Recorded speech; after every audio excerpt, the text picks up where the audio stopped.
श्री सीताराम जी सरकार की जय। श्री हनुमान जी महाराज की जय। श्री गौरी शंकर भगवान की जय। श्री अयोध्या धाम की जय। श्री सरयू महारानी जी की जय। सब संतन की जय, सब भक्तन की जय। जय जय श्री सीताराम।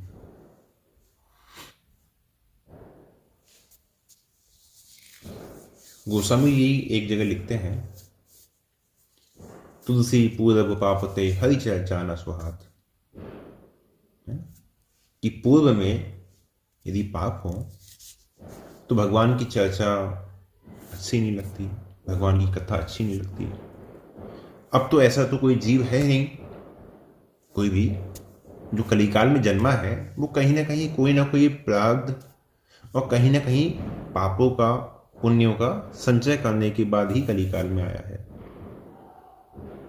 अब गोस्वामी जी महाराज कह रहे हैं कि भाई पहले से यदि पाप है तो भगवान का भजन, भगवान की कथा, भगवान की लीला, इसको सुनने में, देखने में मन ही नहीं लगेगा। तब तो भाई बड़ी समस्या हो जाएगी, क्योंकि जब मन नहीं लगेगा, तो जब मन भगवान में नहीं लगेगा तो फिर इस जीव की सदगति कैसे होगी?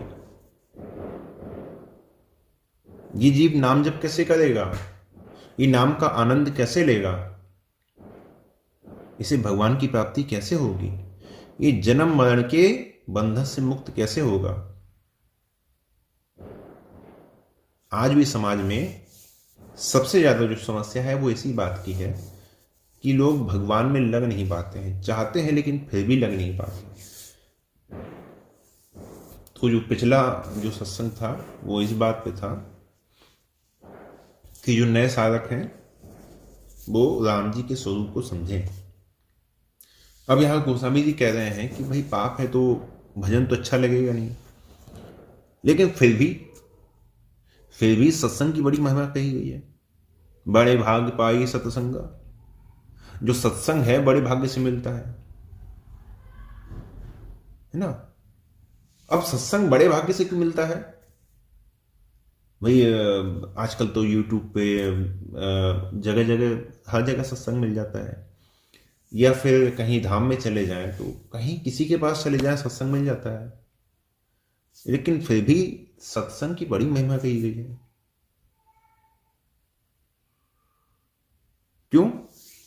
क्योंकि यदि कोई भी व्यक्ति है ना, जैसे क्या होता है,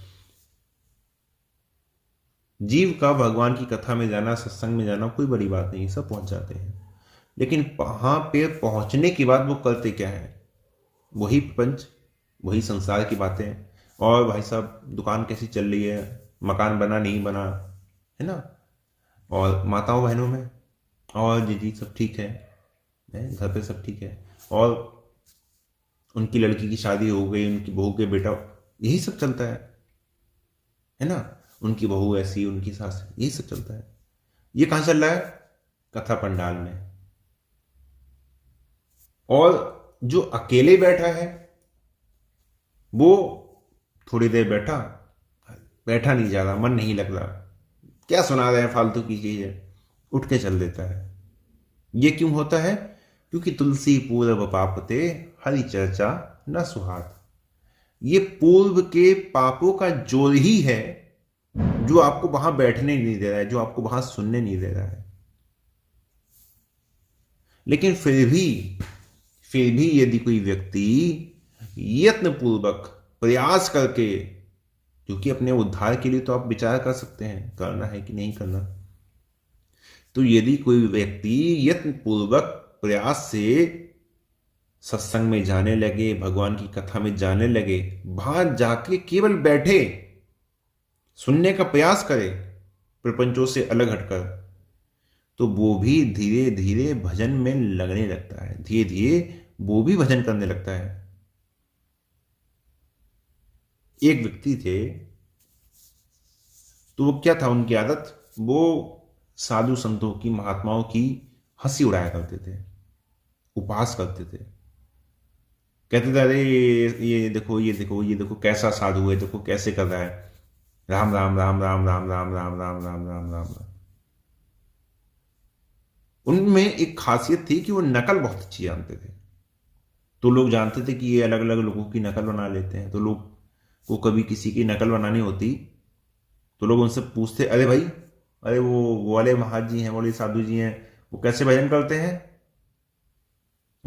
तो भजन करके बताता, बिल्कुल वैसे ही। आसन लगा के कोई कर रहा है तो आसन लगा के, कोई यदि खड़े होकर, है ना, एक पैर ऊपर उठा के दोनों हाथ ऊपर जोड़ के वैसे कर रहा है भजन, तो वैसे करते। कोई आंखें बंद करके कर रहा है तो उस तरीके से बताता। लोग जैसे पूछते उस तरीके से, थोड़ा हंसी मजाक में, हंसी ठिठोली में बताते कि भाई देखो ऐसे कर रहे हैं, राम राम राम राम राम राम राम राम। कोई हाथ में माला लेके कर रहा है तो उसकी माला की नकल बना के, तो वो ऐसी नकल करता। अब नकल करते करते करते करते क्या हुआ, उसको धीरे धीरे नाम की लौ लग गई और वो खुद से ही नाम जप करने लगा।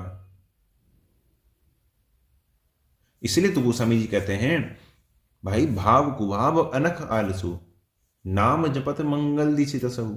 उसका भाव था? नहीं था ना, नहीं था ना भाव। क्या करता था? केवल नकल करता था लोगों की, तो उससे भी वो नाम में लग गया। तो बस क्या है कि किसी प्रकार से नाम जप होना चाहिए, किसी भी प्रकार से आप प्रयास से, यत्न से आप सत्संग में बैठो, आप भगवान की कथा में बैठो, फिर देखो ये कितना अलौकिक है। लेकिन भाई जब तक नाम में लगोगे नहीं तब तक ये पता नहीं चलेगा, है ना। जैसे कहीं किसी से सुन लो कि भाई वहां का रसगुल्ला, वहां का गुलाब जामुन और गाजर का हलवा बहुत बढ़िया है ना, बहुत टेस्टी है, उतना स्वादिष्ट कहीं का नहीं है। तो यदि आपने सुन लिया, अरे हमें भी खाने को मिल जाता कितना अच्छा होता। यदि आपने कुछ दिन तक उसका सेवन नहीं किया तो क्या होगा, धीरे धीरे उसका जो वृत्तांत आपको सुनाया गया है, उसका वृत्तांत सुन के जो आपके मन में एक जिज्ञासा हुई उसको खाने की, वो धीरे धीरे आपके अंदर से समाप्त हो जाएगी। तो अब क्या हुआ, सत्संग में गए, भगवान के नाम की महिमा सुनी, भगवान का प्रताप सुना, भगवान की कथा सुनी। अब मन में आया, अरे नाम की ऐसी महिमा है, हम भी जपेंगे। तो भाई नाम में जपने के लिए नाम में लग जाओ उसी समय, क्योंकि सत्संग में जाके, कथा में जाके, संतों के मुख से सुन के नाम में रुचि तो हो सकती है, लेकिन उसका आनंद तो तब ही आएगा जब स्वयं नाम जप करोगे। और ये नाम जप किसी को दिखाने के लिए नहीं होना चाहिए कि लोग मुझे भगवान का भक्त मानते हैं, लोग मुझे भगवान का भक्त जानते हैं, तो लोग सामने आ गए तो उनको दिखाने के लिए धीरे से माला हाथ में ले ली और राम राम राम राम राम राम, ऐसे नहीं। क्योंकि जो भजन लोगों को दिखाने के लिए हो रहा है वो भजन भगवान का भजन नहीं है, वो तो लोगों का भजन है, वो भगवान का भजन नहीं हुआ। भजन होना चाहिए किसी लोभी की तरह, है ना। भजन कैसा होना चाहिए?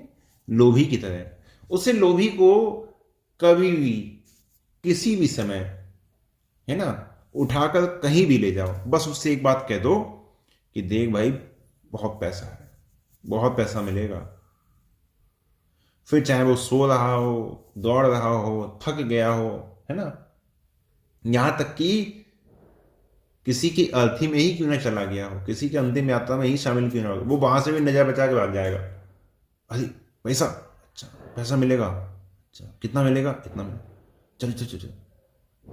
फिर उसके बाद उसको पानी की फिक्र नहीं, उसको खाने की फिक्र नहीं, खाना मिला तो ठीक, पानी मिला तो ठीक, है ना, वो लगा रहेगा, बस किसी तरह पैसा मिलना चाहिए। तो इसी प्रकार से भगवान का भजन होना चाहिए। लोभी को कूड़े में, नाली में, नाले में, नदी में, तालाब में, बस उसको पैसा दिखना चाहिए। और उसको यदि पैसा दिख गया तो वो प्रयास करेगा जिससे उसे वो धन मिल सके, वो छोड़ेगा नहीं, नहीं छोड़ेगा ना, क्योंकि उसे तो पैसा चाहिए। तो भगवान का भजन लोभी की तरह होना चाहिए, हर समय तैयार, हर समय तत्पर। अच्छा भगवान का भजन करने को मिलेगा, भगवान का नाम सुनने को मिलेगा, सत्संग मिलेगा, सुने, चल चल चल चल चलो सत्संग सुनेंगे, चलो अच्छा भगवान का कीर्तन सुनने को मिलेगा, भगवान का कीर्तन हो रहा है, चलो हम सुनेंगे भगवान का कीर्तन सुनेंगे। कहां है हम में इतना कौतूहल, कहां है इतनी इच्छा? अरे हमसे ज्यादा इच्छा तो एक लोभी में धन की है। क्या भगवान की इच्छा है हमारे में, और क्या हमें भगवान मिलेंगे? भगवान को पाने की इच्छा करके बैठे हुए हैं, और हमसे तीव्र इच्छा तो किसी कामी की, स्त्री लोलिप की, और किसी ढोंगी की, वैरागी की, किसी लोभी की, उसकी इच्छाएं हमसे तीव्र हैं। वो धन के बिना नहीं रह सकता, आप भगवान के बिना रह रहे हो। लेकिन नाम में प्रेम ऐसा होना चाहिए कि नाम के बिना रहा नहीं जाए।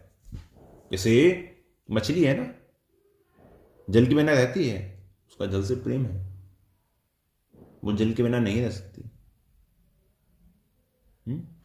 जल से निकाल दो तो छटपटाने लगती है कि नहीं अब तो जल चाहिए। और जल यदि थोड़ी देर नहीं दिया जाए तो क्या होता है, वो जीवन ही छोड़ देती है कि नहीं, जल के बिना नहीं रहना, जल के बिना मुझे नहीं रहना। मुझे चाहे एसी में रखो, फ्रिज में रखो, कूलर में रखो, है ना, कितना भी बढ़िया से बढ़िया भोजन दो, लेकिन बिना जल के मैं नहीं रहूंगी। तो उसी प्रकार चाहे संसार का सारा वैभव, ऐश्वर्य, संपत्ति, रिद्धि सिद्धि, कीर्ति कुछ भी प्राप्त हो जाए, हम नाम के बिना नहीं रहेंगे। अगर नाम नहीं मिलेगा तो हमारा जीवन नष्ट हो जाएगा, हमारे प्राण चले जाएंगे। लेकिन हमको नाम चाहिए, और कुछ मिले ना मिले, और कुछ मिले तो नाम के बाद मिले, पहले नाम है, नाम से पहले कुछ नहीं। ऐसा प्रेम होगा तब ही वास्तव में भजन होगा, तब ही भजन होगा। और भजन, अब मैंने कल कहा था कि पिछले उसमें कहा था कि भजन कैसे करना है। तो भजन कैसे करना है? एक नाम, एक साधन, एक इष्ट, एक भाव, और एक भरोसो, एक बल, एक आस विश्वास, केवल एक में, है ना। प्रेमानंद जी महाराज, आप सभी लोग उनका सत्संग सुनते होंगे, हम भी सुनते हैं।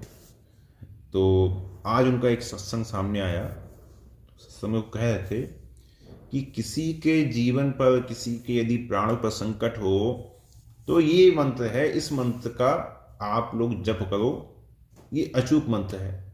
इस मंत्र का यदि शास्त्रीय पद्धति से कोई सरल हृदय पुरुष यदि इसका जप करे तो इसका प्रभाव तत्काल होता है, कोई आपका बाल बांका नहीं कर सकता। शंकर जी का कोई मंत्र था, इस मंत्र का प्रभाव हमने करके देखा है, हमने इसको मतलब करके देखा है, इसका प्रभाव तुरंत होता है। ठीक है, उन्होंने मंत्र बता दिया। अब क्या है, अब आपका तो मंत्र है राम जी का नाम, आप राम राम करते हैं, ठीक है। और महाराज जी ने बता दिया कि इस मंत्र का प्रभाव तुरंत होता है, और इस समय उनकी वाणी को बहुत सुना जाता है, और उनकी वाणी पर बहुत ज़्यादा लोग अमल भी करते हैं। लेकिन भाई हमारा तो मंत्र नहीं है ना, हमारा तो ये साधन नहीं है ना हमारा मंत्र है, ना हमारा इस प्रकार का साधन है। हमारा मंत्र है हमारे राम जी का नाम, हमारा साधन है केवल उनको स्मरण करना, यही हमारा साधन है, दूसरा हमारा कोई साधन नहीं है। और हमारा भाव है कि मैं सेवक रघुपति पति मोरे, हम तो राम जी के सेवक हैं, हम राम जी की संतान हैं, जिसका जैसा भाव हो। तो चाहे कोई आपके सामने आके किसी भी मंत्र की, किसी भी देवी देवता की कितनी भी बड़ाई ही क्यों ना कर दे, और उनके नाम को, उनके मंत्र को, उनके स्वरूप को कितना भी सरल और सहज करके ही क्यों ना बताए, ये ही क्यों ना कह दे कि भाई राम राम करोगे तो राम जी तो 20 साल बाद भी कोई गारंटी नहीं है कि राम जी मिलेंगे कि नहीं मिलेंगे, नाम का प्रभाव पता चलेगा नहीं चलेगा। लेकिन ये मंत्र तुमको 1 घंटे में काम करके देगा, समझ रहे ना। अब क्या हुआ है ना, तुरंत माया आ गई है, रिद्धि सिद्धि प्रेरी बहुआई, बुद्धि ही लोभ दिखावे आई। ये बुद्धि को लोभ दिखाने के लिए आ गई है। पहले रिद्धि सिद्धि प्रेरी कुछ नहीं हुआ, अब रिद्धि सिद्धि के योग तो थे नहीं, आप थे लोभ के योग, तो उसने आपको लोभ के योग समझा, तो उसने आपको बुद्धि ही लोभ दिखावे ही आई, तो उसने आपकी बुद्धि को लोभ दिखाया कि भाई ये साधन छोड़ो जो तुम कर रहे हो ये वाला काम करो, ये 1 घंटे में काम करेगा। आपने कहा कि प्रेमानंद जी महाराज ने कहा है, या अन्य किसी सिद्ध संत ने, या जो इस समय अच्छे महात्मा कहे जाते हैं उनमें से किसी ने कहा, आपने कहा कि नहीं हम करेंगे। नहीं नहीं, ये आपका भजन नहीं है, ये आपका साधना नहीं है, ये आपकी साधना की पद्धति नहीं है। आपने जिस मंत्र को, जिस देव को, जिस भाव को स्वीकार किया है, आपको उसी में स्थिर रहना है ना, उसी में स्थिर रहना है। यदि उसमें स्थिर नहीं रहेंगे तो आपका साधन तो बन जाएगा भले ही, लेकिन वो साधन आपको के साध्य तक नहीं पहुंचाएगा। वो साधन आपका इस जन्म में भी पूरा नहीं होगा, फिर अगले जन्म की आपको प्रतीक्षा करनी पड़ेगी।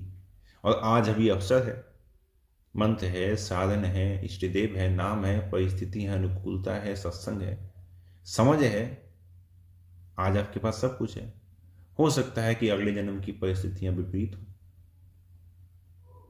हो सकता है अगले जन्म में वैसा साधन ना बने। ये वाला साधन तो आप ले जाओगे, लेकिन वहां साधन नहीं बना तो, जैसे कोई विदेश गया, विदेश में जाके यहां से उसने 1 लाख रुपए इकट्ठा किया और विदेश जाके बस गया।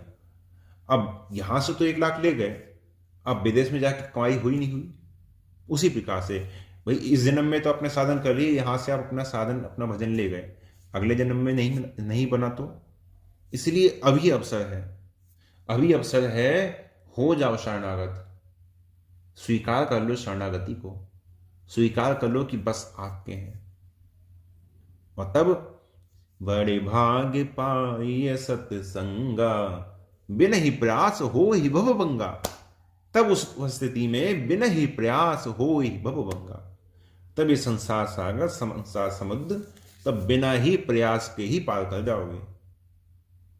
लेकिन कब?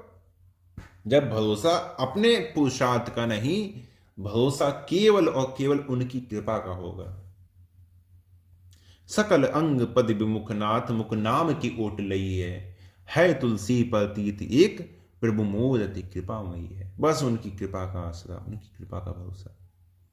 एक भरोसो, एक बल, एक आस विश्वास, एक राम रघुनाथ इच्छा तक तुलसीदास। और आज के लिए यही विश्राम देते हैं। जय जय श्री सीताराम।